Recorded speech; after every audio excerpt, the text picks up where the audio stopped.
Hello everyone, I am Gunjan Yadav and today's topic is probability. Probability applied mathematics के जो subject रहते हैं उसमें भी रहता है और जो स्टूडेंट बीएससी के फर्स्ट ईयर में स्टैटिस्टिक लेते हैं उनको भी प्रोबेबिलिटी नाम चैप्टर रहता है। प्रोबेबिलिटी बहुत ही इजी चैप्टर रहता है और बहुत सारे एंट्रेंस एग्जामों में भी इसके क्वेश्चन पूछे जाते हैं। बहुत ही इजी है, बट जब तक आपको इसके कंसेप्ट पता रहते हैं तब तक इजी रहता है। जब तक इसके कंसेप्ट आपको पता नहीं रहेंगे थोड़ा डिफ़िकल्ट रहता है, बट इजी है। तो स्टार्ट करते हैं हमारा आज का लेक्चर बेस्ड ऑन प्रोबेबिलिटी।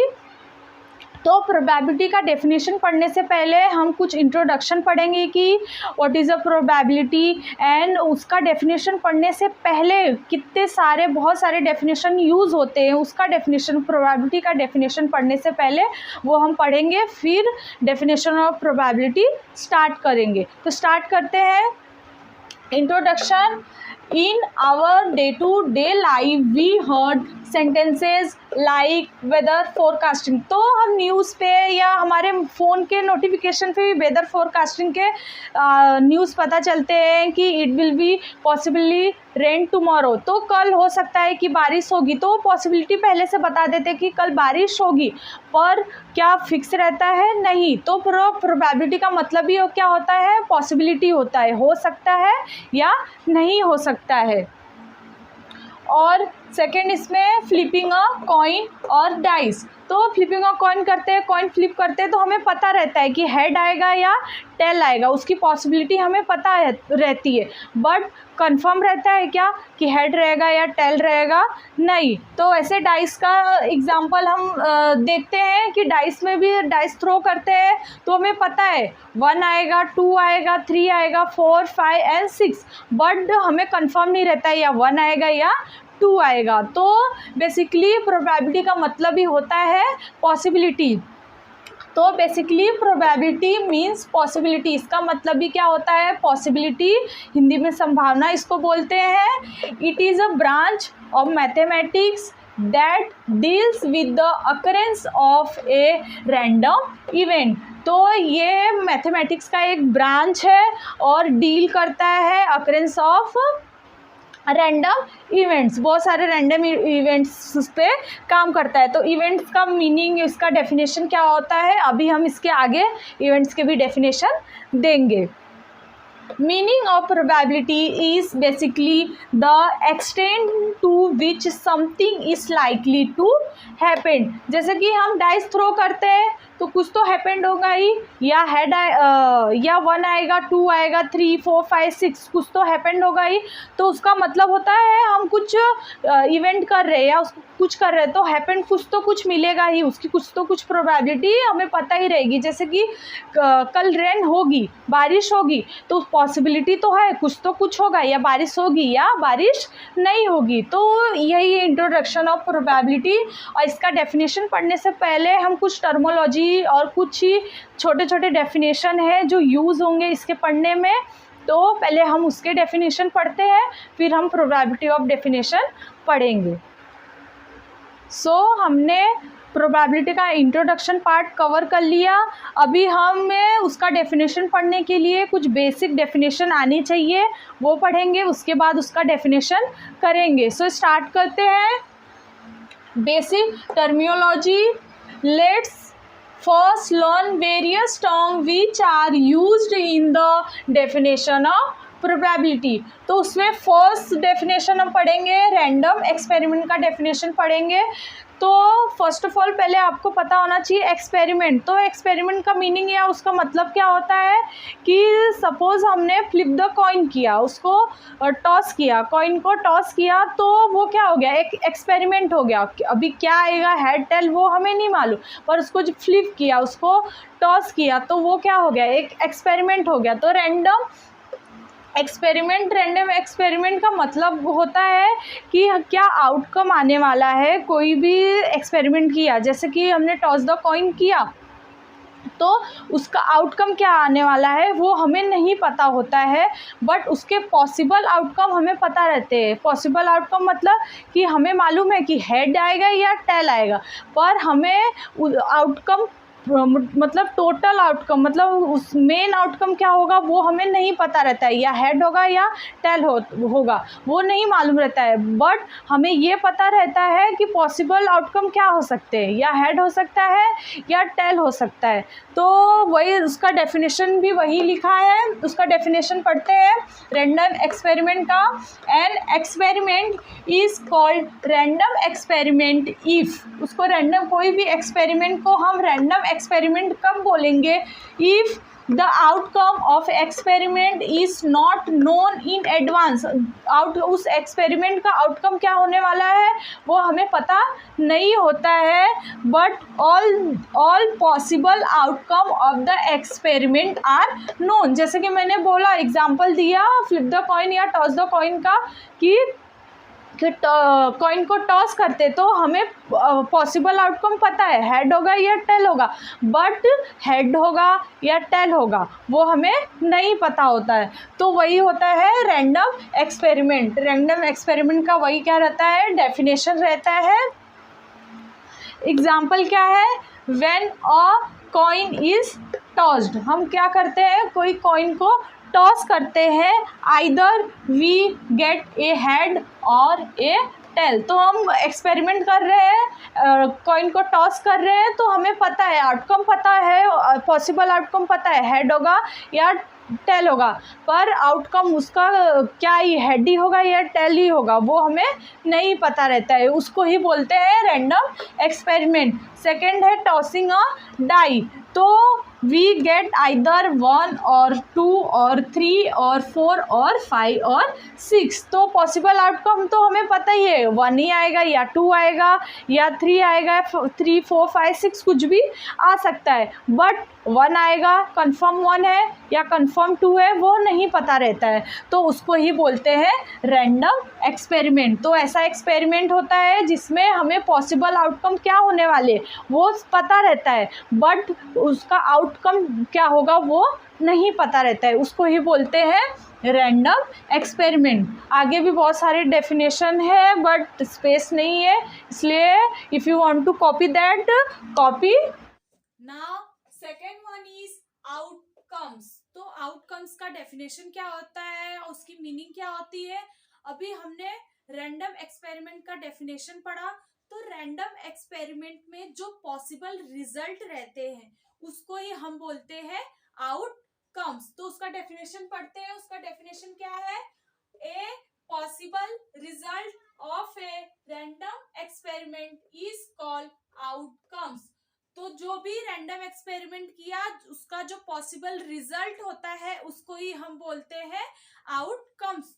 उसका एग्जाम्पल क्या है, tossing of a coin, the outcomes are head and tail. तो हमने एक्सपेरिमेंट किया, रैंडम एक्सपेरिमेंट किया, एक कॉइन को टॉस किया, तो उसका पॉसिबल रिजल्ट क्या हो सकता है, या हेड हो सकता है या टेल हो सकता है, उसको ही हम बोलते हैं आउटकम्स। अब थर्ड वन क्या है, सैंपल स्पेस। तो सैंपल स्पेस भी सैंपल स्पेस का डेफिनेशन होता है, जो भी आउटकम्स हमारा रहता है उसको एक सेट फॉर्म में लिख देंगे, उसको ही बोलते हैं सैंपल स्पेस, और उसको हम डिनोट करते हैं, एस से डिनोट करते हैं। उसका डेफिनेशन क्या लिखा है, the set of outcomes of a single performance of a random experiment is called sample space of a experiment. It is denoted by S. तो सिंपली आपको याद रखना है, जो भी आपका आउटकम रहेगा, पॉसिबल आउटकम रहेगा, उसको एक सेट फॉर्म में लिखेंगे और उसको डिनोट करेंगे एस से, उसको ही बोलते हैं सैंपल स्पेस बोलेंगे। Example, tossing of a coin, coin को टॉस किया तो सेट ऑफ ए आउटकम्स, तो कॉइन को टॉस किया तो उसके पॉसिबल आउटकम्स क्या थे, हेड या टेल आएंगे, उसको एक सेट फॉर्म में लिख दिया और उसको एस से डिनोट कर दिया, उसको ही बोलते हैं sample space. If you want to copy that, please copy. Now fourth one is sample point. तो सैंपल पॉइंट क्या होता है, अभी हमने सैंपल स्पेस पढ़ा, तो सैंपल स्पेस कैसा पढ़ा, उसको किससे हम डिनोट करते थे, एस से डिनोट करते थे। सपोज हमने क्या किया, टॉस द कॉइन किया, तो उसके पॉसिबल आउटकम क्या होते थे, या हेड होता था या टेल होता था। उसको ही एक सेट फॉर्म में लिखेंगे, उसको ही हम क्या बोलते थे, सैंपल स्पेस। सपोज हमारा टॉस द कॉइन किया, उसके पॉसिबल आउटकम क्या थे, हेड थे या टेल थे, उसको हमने सैंपल स्पेस के फॉर्म में लिखा एच एंड टी। ये क्या होता था, सैंपल स्पेस होता था। तो सैंपल पॉइंट क्या होता है, सैंपल पॉइंट भी बहुत इजी है, क्या है, जो एस है, एच क्या है, एस का एलिमेंट है, और टी क्या है, वो भी एस का एलिमेंट है। तो एक्स के जो भी एलिमेंट रहेंगे, जो भी एच क्या है, एक्स का ही एलिमेंट है, तो एच को बोलेंगे कि ये क्या है, सैंपल पॉइंट है। एच क्या है, सैंपल पॉइंट है। वैसे ही टी भी क्या है, एस का एलिमेंट है, वो भी क्या रहेगा, sample point of a sample space. तो सैंपल पॉइंट इजी है, जो भी एक्स के एलिमेंट रहेंगे, एक एक एलिमेंट रहेंगे, उसको ये क्या बोलेंगे, सैंपल पॉइंट। और टोटल एलिमेंट, एस में कितने कितने टोटल एलिमेंट है, उसको डिनोट करेंगे हम एन एस से। तो काउंट करते हैं, इसमें टोटल एलिमेंट कितने हैं, 1 2। तो एन एस में कितने एलिमेंट है, 2। तो ये total element of a sample space हो गया। तो यही है डेफिनेशन ऑफ सैंपल पॉइंट। तो इसका डेफिनेशन पढ़ते हैं, क्या है, each element of the sample of space is called a sample point. तो सैंपल स्पेस के ईच एलिमेंट, एक एक जो भी दो एलिमेंट है, तो उसका पहला एलिमेंट भी सैंपल पॉइंट है, दूसरा एलिमेंट भी क्या रहेगा, सैंपल पॉइंट। जितने जितने एलिमेंट रहेंगे, वो सब एलिमेंट क्या रहेंगे, सैंपल पॉइंट रहेंगे। that is each outcomes of the random experiment is called sample point। तो जितने भी आउटकम्स रहेंगे, सपोज टॉस द कॉइन किया, तो उसके पॉसिबल आउटकम्स क्या थे, एच और टी थे। तो ईच आउटकम्स, एच भी क्या है, एक आउटकम्स है, हेड और टेल भी है, वो भी क्या है, आउटकम्स है। तो each outcomes of the random experiment is called sample point. उसको ही क्या बोलते हैं, सैंपल पॉइंट। और total number of sample point of the sample space S is denoted by n s। तो मैंने बोला कि जितने टोटल एलिमेंट है, उसको काउंट करने का, और उसको किससे डिनोट करते हैं, एन एस से डिनोट करते हैं। उसका एग्जांपल पढ़ते हैं। उसका एग्जांपल क्या है, rolling of a die. Die को रोल किया, तो the set of outcomes are 1 2 3 4 5 6। तो डाइस को रोल किया, तो उसके आउटकम्स क्या रहेंगे, 1 2 3 4 5 6। उसका सैंपल स्पेस कैसे लिखेंगे, जो भी आउटकम्स था उसको एक सेट के फॉर्म में लिख दिया, वो अपना क्या हो गया, सैंपल स्पेस हो गया। इसमें टोटल नंबर कितने हैं, 6 है। काउंट करने का 1 2 3 4 5 6, एन ऑफ एस कितना हो गया, 6 हो गया। तो ये डेफिनेशन था सैंपल पॉइंट्स के। अभी डेफिनेशन किसका पढ़ेंगे, ट्रायल एंड इवेंट। तो ट्रायल क्या होता है, जो भी हम परफॉर्म करते हैं एक्सपेरिमेंट, वो क्या होता है, ट्रायल होता है। जो हमें आउटकम्स मिलता है, उसको हम क्या बोलते हैं, इवेंट बोलते हैं। तो उसका डेफिनेशन पढ़ते हैं। पहले फर्स्ट पढ़ते हैं ट्रायल का डेफिनेशन क्या है, performing a random experiment. Random experiment को हम परफॉर्म करते हैं, इज कॉल्ड ट्रायल। जब रैंडम एक्सपेरिमेंट को परफॉर्म करेंगे, उसको बोलते हैं trial. And outcomes is called a event. तो परफॉर्म करते टाइम जो भी आउटकम्स मिलेंगे, उसको हम बोलेंगे इवेंट। और जो रैंडम एक्सपेरिमेंट को परफॉर्म करेंगे, तो उसको बोलेंगे ट्रायल।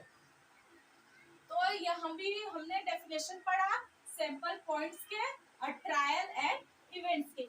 7 equally likely events. तो इक्वली लाइकली इवेंट्स क्या होते हैं, इजी है इसका भी डेफिनेशन।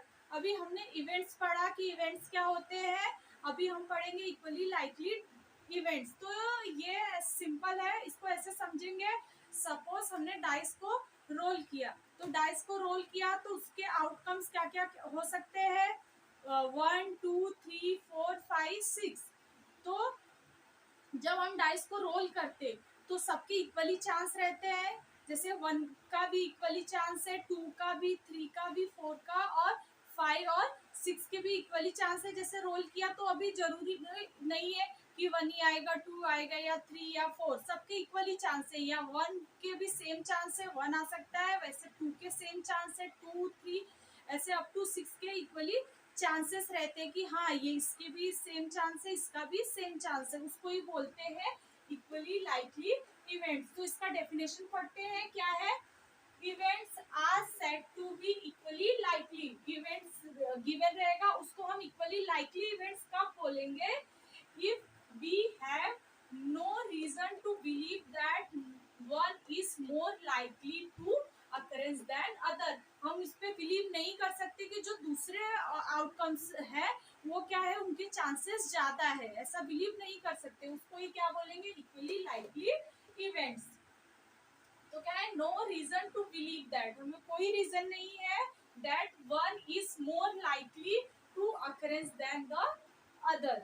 तो उसका एग्जाम्पल क्या है? In experiment a rolling of a die all the 6 faces, जितने भी फेसेस है 1 2 3 4 5 6 are equally likely to come up. सबके सेम चांस है आने के कि 1 भी आ सकता है, 2 भी आ सकता है, 3 4 5 एंड 6। वैसे हम लोग डाइस को थ्रो करते हैं, उसमें भी हेड और टेल दोनों के आने के चांसेस क्या रहते हैं? सेम रहते हैं, उसको ही हम बोलते हैं इक्वली लाइकली इवेंट्स।